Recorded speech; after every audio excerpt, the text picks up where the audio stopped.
right, I'm off to a pretty good start there. I got Bob, N6PGQ. I got Joel, AI6DG.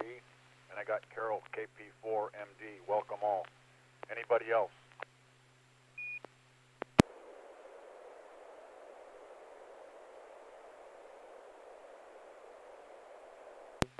All right, well, there's 4 of us. We can start that way. We'll see how it goes. We pick anybody else up. I'll ask Bob to get to, he gets to be the #1 spot if he is ready. I am ready, I hope. I'm using a laptop instead of my usual computer. This should be PD120 and 6PGQ.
Okay, boy, that came through outstanding. That laptop's working well.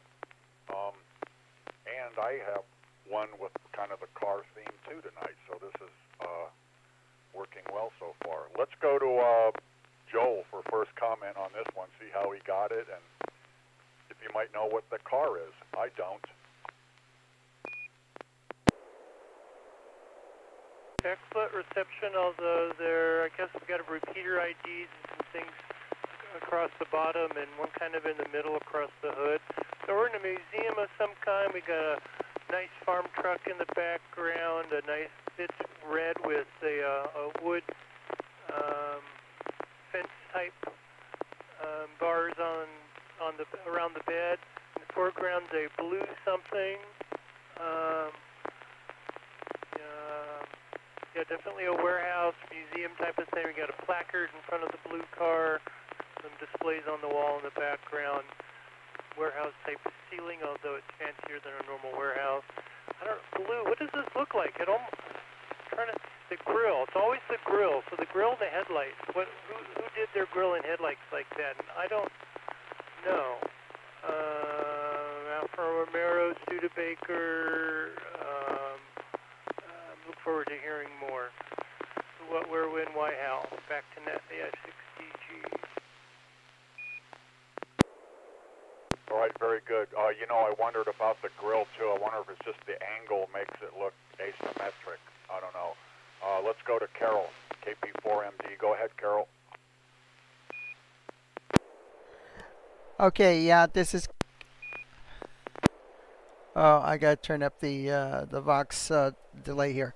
This is KP4MD. I'm useless when it comes to antique cars like this. I think they call that an antique car. Uh, it's blue, I could tell you that much. And I could see what looks like a red pickup truck behind it. And something that, like a cross that says Giant Hamburg on the wall in front of that red pickup truck. And looks like it's some kind of some kind of show. It's in looks like in some kind of a convention center or something on the floor um, with a with signs. All of these cars have these little sign holders facing out, and it looks like they may be surrounded by plexiglass or something to keep people away from them. Just my impression. But the reception you could see on internet on the YouTube.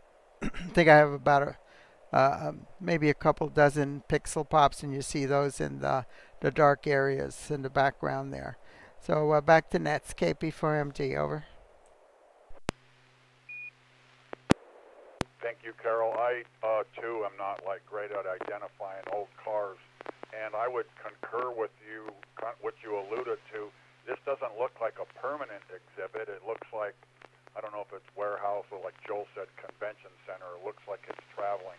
But I am curious about the backdrop behind the truck, what that is. So let's go to Bob and have him tell us all about it.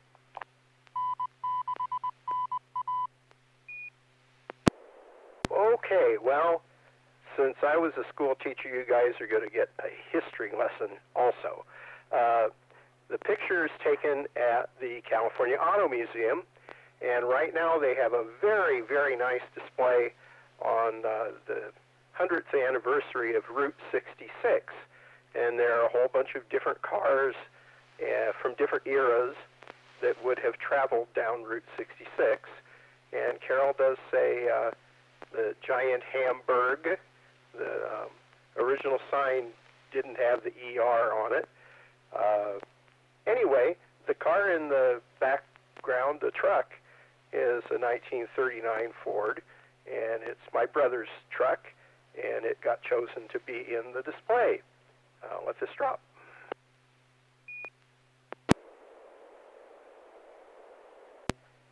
The car in the front is also 1939, but it is a Lincoln Zephyr, has a V12 engine, and it doesn't have a frame chassis. It's a, like a modern car. It doesn't have a separate removable frame. The body and the frame are all one. The story is that Ferdinand Porsche wanted to view Ford, and Ford showed him around and showed him everything they were doing, and he saw this car and got the idea and said, I don't need a frame, and he built a Volkswagen. Anyway, that's one of the stories. Let this drop again. Ford, unlike General Motors, didn't have a complete lineup of cars. General Motors had the Chevrolet, and then you got a Pontiac, and then you upgraded to an Oldsmobile, and you upgraded again to a Buick, and finally, when you had made your mark in the world, you got yourself a Cadillac. Well, Ford didn't have that. They had their small Fords, and they had big Lincolns, and decided they wanted to do something about that. So in 1937, they brought out the Lincoln Zephyr, which was a less expensive Lincoln than the big Lincolns. In 1939, they introduced Mercuries. So Ford had Ford and Mercury, and then you went to the Lincoln dealer and got either a Lincoln Zephyr or a big Lincoln limousine, which in the Depression wasn't too popular because it showed that, you were ostentatious and had lots of money. So they sold quite a few Lincoln Zephyrs, and they're kind of a really nice car. There's a long story about how my brother got this. It involved me. But anyway, there's your history, and those two cars and a whole bunch of others are in the museum. This weekend is free museum week, So you can go to a lot of museums and not pay any money. N6 PGQ.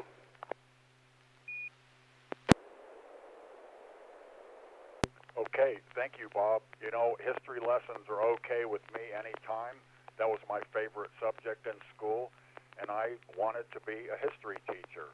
I still do, as a matter of fact, but I'm not. But anyway, this is Bill, K6KRQ. Thanks for that, and it was a great transmission and a good story. All right, let's go to Joel, AI6DG, and see what Joel's got for us today.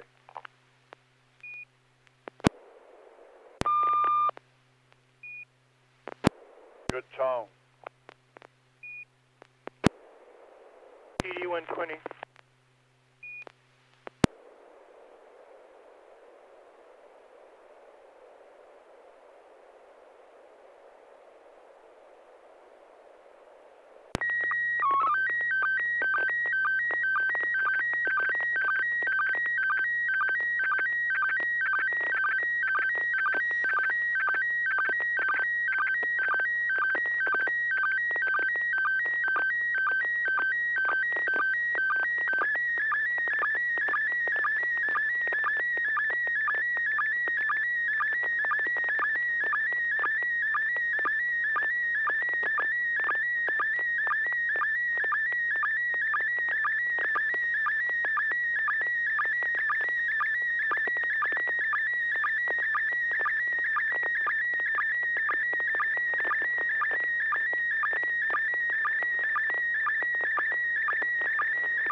Joel, thank you. Hey, if you're watching this on YouTube, Joel, something murdered you right about halfway through, some kind of interference or an interrupt. But it's still good enough to see what it is, where it is. I just don't know when it is. But we're going to go to Bob, N6 PGQ first for first comment. Go ahead, Bob. Well, I don't have a clue where it is, and I'm just going to make some guesses. But it looks like we are in the snow, and on the bottom right corner it says Prism Live. So this may be, a TV crew or some group that's out there taking pictures for a newscast. In the middle, it looks to me like one of those scissors lifts that can be raised up and down, and I don't know whether it's got a solar panel on it and a mast. The quality here on my little screen is not great, and like you said, we had a big interruption in the middle. I don't know whether Joel stopped transmitting or someone transmitted over him, but quite a few pixel pops, but it's going to be interesting to see where and what this is, N6 PGQ. All right, thank you, Bob. Apparently you got the same thing as I did. All right, we're going to go to Carol, KP4MD. I'd bet dollars to donuts. She knows where it is. Go ahead, Carol. Yeah, this is KP4MD. I was raised in New York City. Uh, and this looks like a corner in Manhattan, Midtown Manhattan. Snow. This may be from one of the recent snow storms that they've had over there. And it looks like there's an entrance to a subway station on the right side there. And looking at that sign going over the stairways going down, I see something that looks like 47 to 50th Street's Rockefeller Center station, and I know I've probably been in that subway station quite a few times, and I live there. Um, yeah, snow piled up on the sides there. I'm imagining that this is from one of the recent blizzards or snowstorms they had in the city. Otherwise, yeah, there was a dropout. Joel's signal dropped out of the repeater towards the middle, and that's what you're seeing in the noise there on the reception. So apparently, everybody had the same problem issue that Joel was dropping out of the repeater, and it was temporary. That's good. Otherwise, it would have cut off the picture and resumed it from the middle of it. So fortunately, that didn't happen. Um, the number of pixel pops, I'd say probably about 3 dozen pixel pops all through the picture. So back over to net control. This is Kilo Papa for Mike Delta. Over.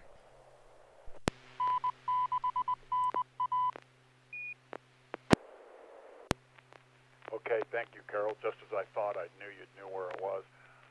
I can read also where it says Rockefeller Center on the subway entrance, so that's how I knew where it was. So my only question is some more background on it and when this was. So let's go to Joel and have him tell us about it.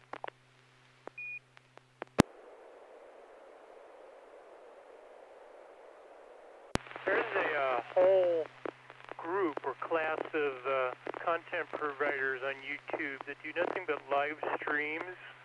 And just about every city or town or major tourist spot is going to have someone that either constantly or occasionally does live streams.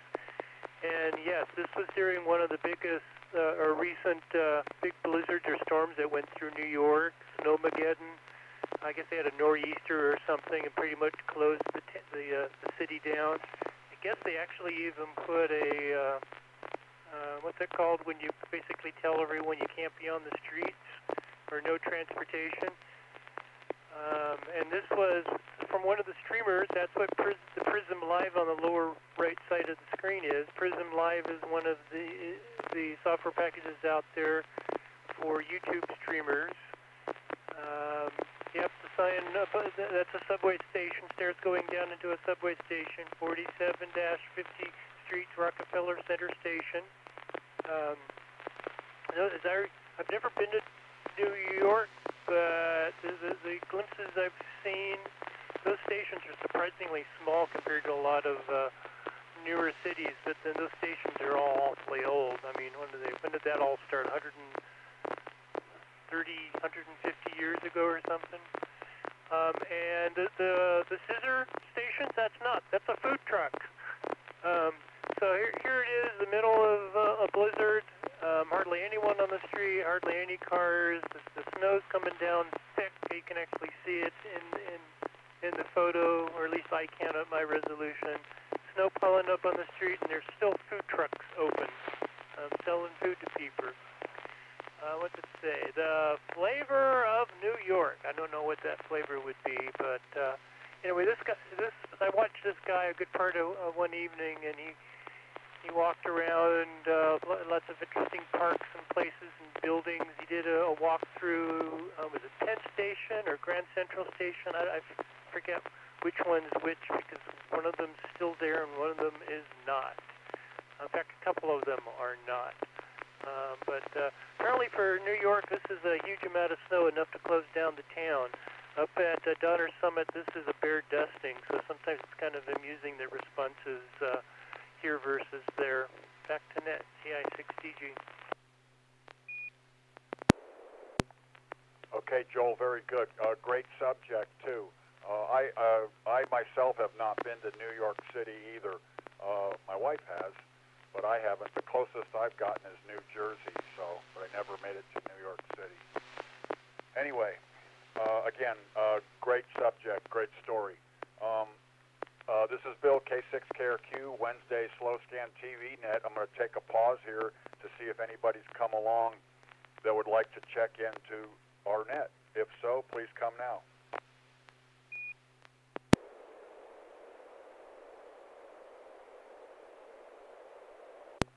Okay, haven't snared anybody on my check-in pause in the past couple weeks. That's okay. Anyway, let's take it to Carol, KP4MD, and see what she has for us this evening. Go ahead if you're ready, Carol.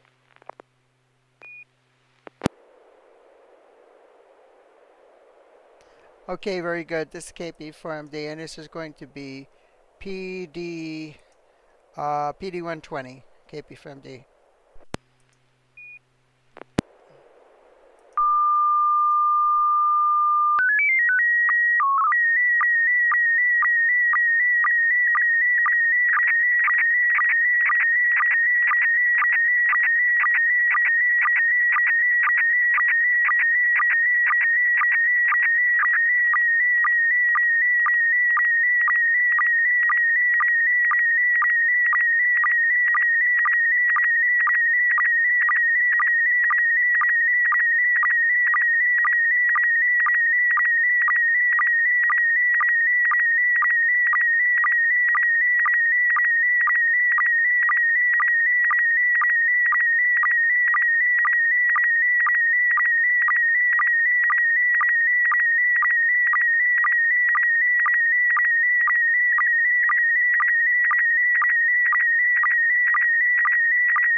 Okay, thank you, Carol. You know, whenever I see like these, which are to me strange antennas, other than wondering how they work, I wonder if they're mainstream. But I'm sure we're going to find out. Before I go for comments, I just want to welcome on YouTube the West Cap Zombies with us again, and Alvaro Gaitan 2529, aka KB2UEW, is with us. So welcome. Good to have you. Okay, this is Bill, K6KRQ. I'm going to go to the top again to Bob. First comment on this one, N6PGQ. Go ahead. Well, I don't know the scale of this, but it looks like a pretty doggone big horizontal loop antenna. Looks like it's phased. It's got a loop on the top and a bigger loop below, and both of them have coax going to them. Looks like a nice setup.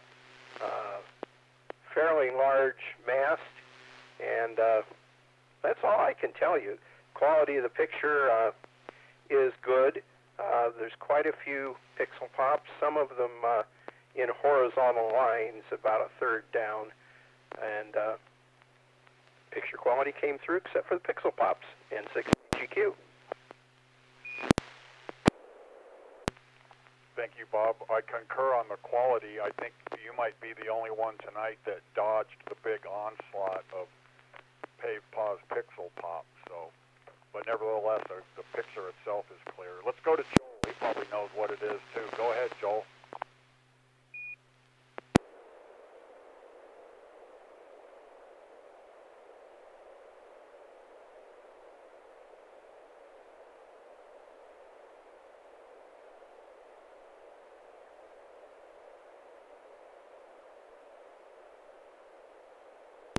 Are you with us, Joel?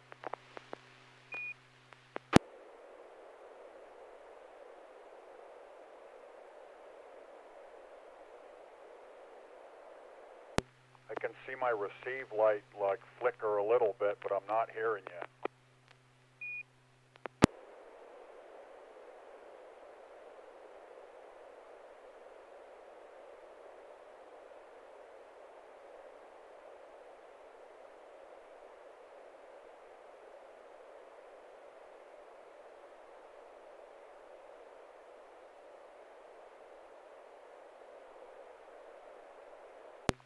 No, there's something there.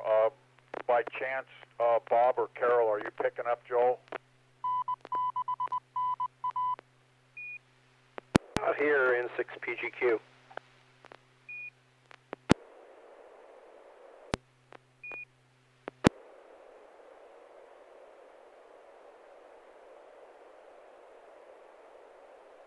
Yeah, you're just flickering my receive light. Take a look at your rig, I guess, and I'll make a comment on this. I kind of wanted to hear what you had to say, but I'll make a comment. Take a look around.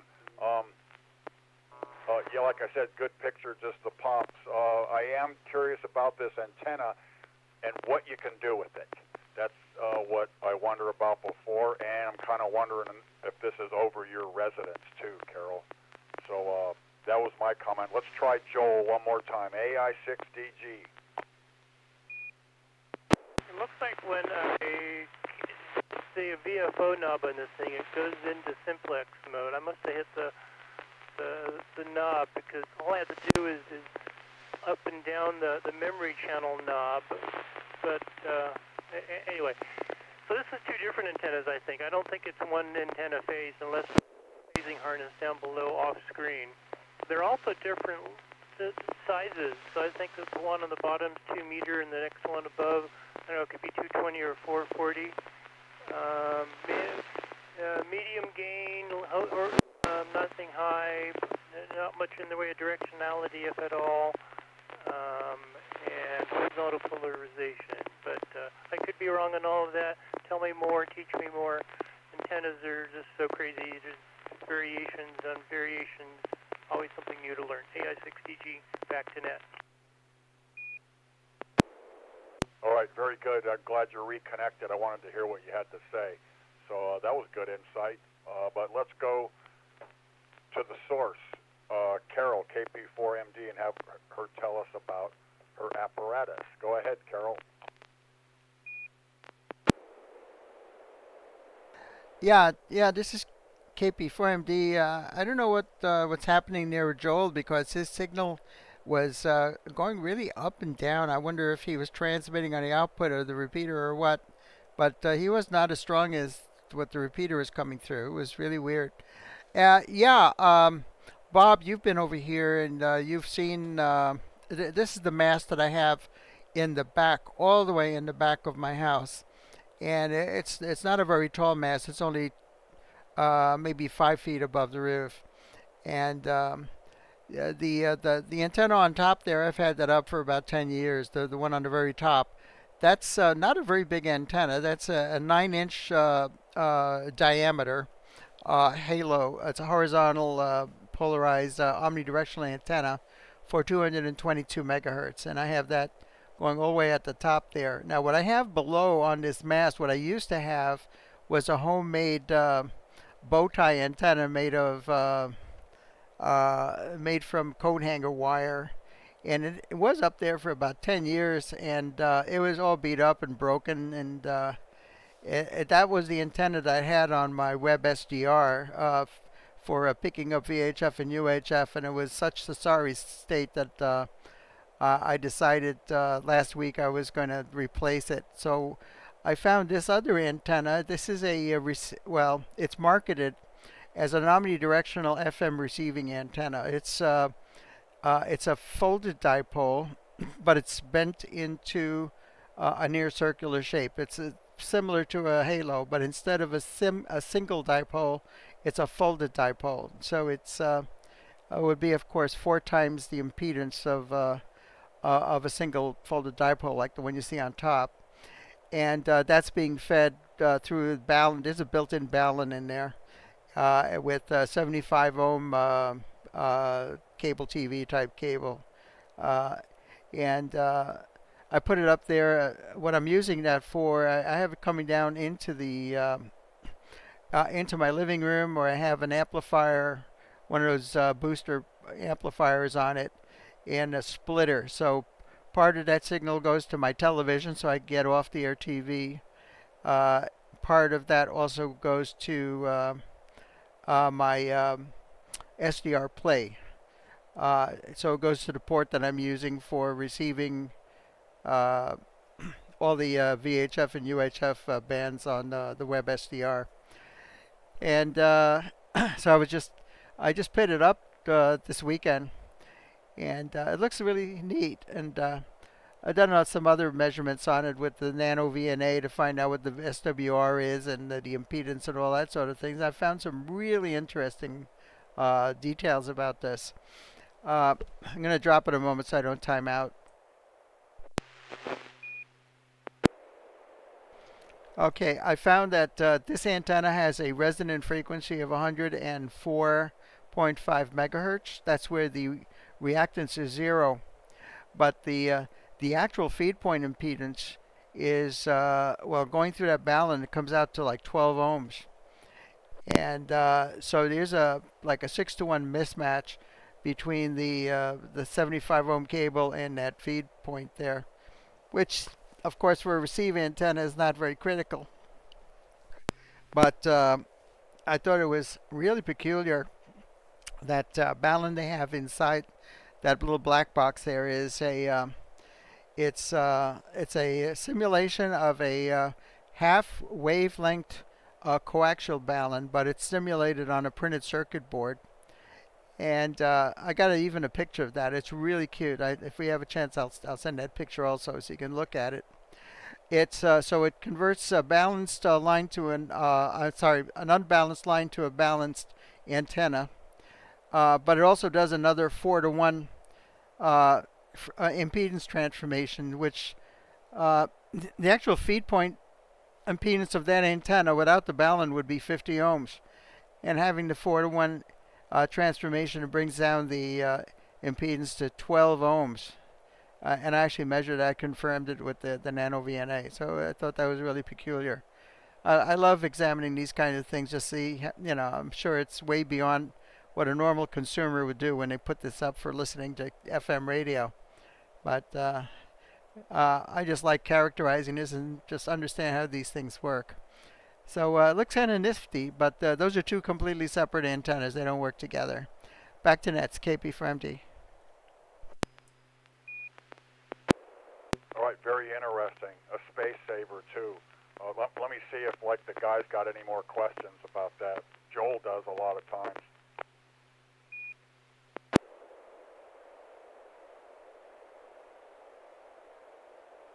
All right, not that time, I guess. I'm gonna take one more final pause here. I'd like to see your other picture too. You'll have time to send it, undoubtedly, Carol. I'm gonna take a pause here. This is Bill, K6KRQ, Wednesday Slow Scan TV Net. Just to see if anybody might have come along and would like to check in. We still have room for you.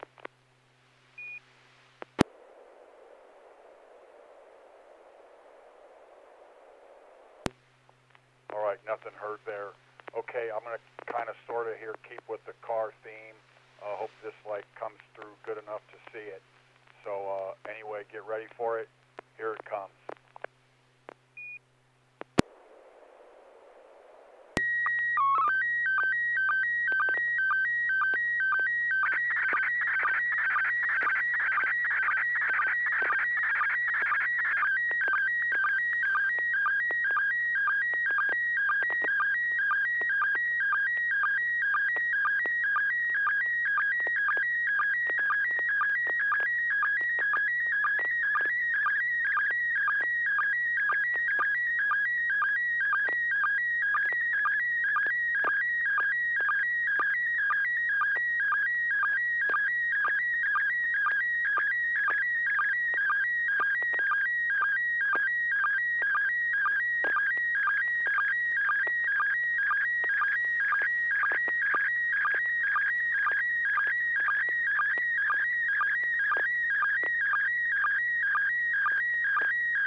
looked like I was doing pretty good till the idea hit.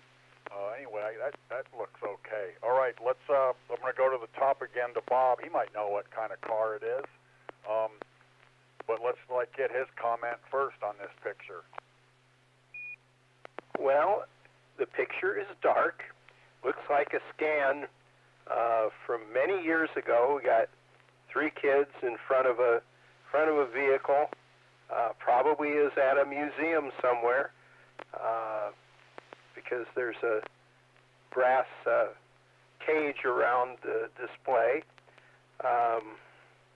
Boy, I don't know. I'm trying to figure out what the car is, and my brain is kind of blank. I don't think it's a Ford, but we'll find out. A few pixel pops in the idea, right in the middle, of course. N6PGQ. All right, thanks for that. I bet you, if you guys will all know what it is after when I tell you what it is. If Joel or Carol don't get it first, let's go to Joel and see what he thinks. Go ahead, Joel. Yeah, so it is pretty dark in the background. In the foreground we got a little girl, and to the right of her, probably a teenage brother of hers. To the left we've got a mannequin in an interesting pose. I think this is the Bonnie and Clyde death car. This used to be at Las Vegas on display at one of the casinos, I think. Don't think it's there anymore. I think it's somewhere else. Maybe the Mob Museum downtown. But one way or the other, I'm pretty sure this was downtown in Las Vegas. You can see the bullet holes in the door. Back to Net, S6TG. All right, very good. Let's go to Carol and see what she thinks. Okay, this is KP4MD. Yeah, it's a dark picture. About 2 or 3 dozen pixel pops over the dark areas you can see. And you can see the ID, the repeater ID about 3/4 of the way down, that stripe that goes across. 2 living people in front of, looks like a, I don't know if it's a glass partition or a plastic partition. And definitely could tell that that figure on the left there is some kind of a dummy in a very unnatural pose leaning up against that car. I have no idea where this is, but it's curious. I'll pass it back to Nats KP4MD. All right, very good. Joel nailed it. It is the Bonnie and Clyde death car. Those are my 2 kids. Of course, much younger. They're in their mid and late 30s now. But that was when the Bonnie and Clyde car. I understand it's a 34 Ford Deluxe sedan. I looked it up because I couldn't remember. And that's like a mannequin of Bonnie Parker there. And you know what? That's about what it looked like inside there. That the darkness of that. Like Joel said, I don't know where it is now. I think for a while, some years ago, it was up here at this Gold Ranch Casino in Verde at the state line. But this picture was taken in Prim at the state line on I-15, which is now pretty much a ghost town. They've closed Whiskey Pete's and Buffalo Bob's there, or Buffalo Bill's, and it's pretty much cleared out. So I think somebody's trying to buy it and bring it back, but I don't know. So yeah, that was some years ago, and it would be interesting to find out where it is. Comment. I heard you there, Joel. Before I go to you, West Cap Zombie spotted Bonnie Parker holding a gun. I think it was a shotgun. And then Silva Curious, welcome, guessed it was the Bonnie and Clyde card too. So anyway, Joel, go ahead with your comment. Okay, my comments about downtown, I guess, are wrong. I guess I'm thinking of Prim, Buffalo Bill's Resort and Casino. I don't say anything about it having moved. But I do remember that those Ford Model 4 ADB Deluxe, I think those were V8s. So Bonnie and Clyde liked the V8, had a real powerful motor, and they could that let them basically outrun the cops when they were being chased. So they probably stole a couple of those at various times in their career, back to the N6NA. Yeah, I would agree with that. You know, they were a couple of vicious killers that met a vicious end, to be sure.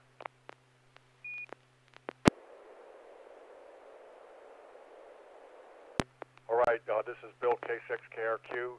It's still just about quarter of.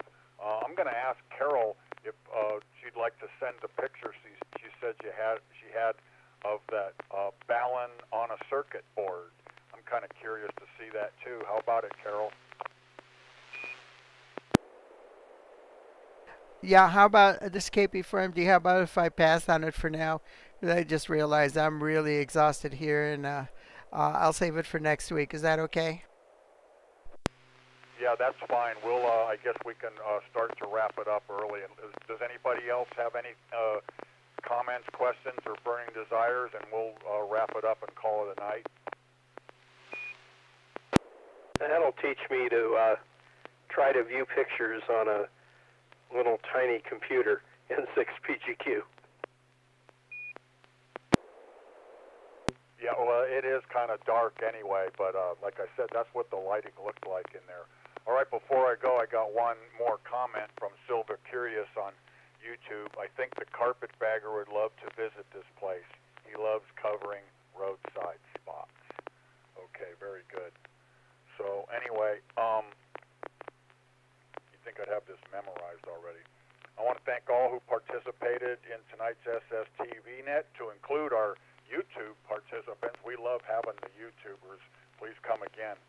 Sometimes you hear some interesting stuff. I myself happen to enjoy Bob's history lesson on Ford and General Motors. No kidding. We hope to see you guys and gals again next Wednesday at 9 p.m.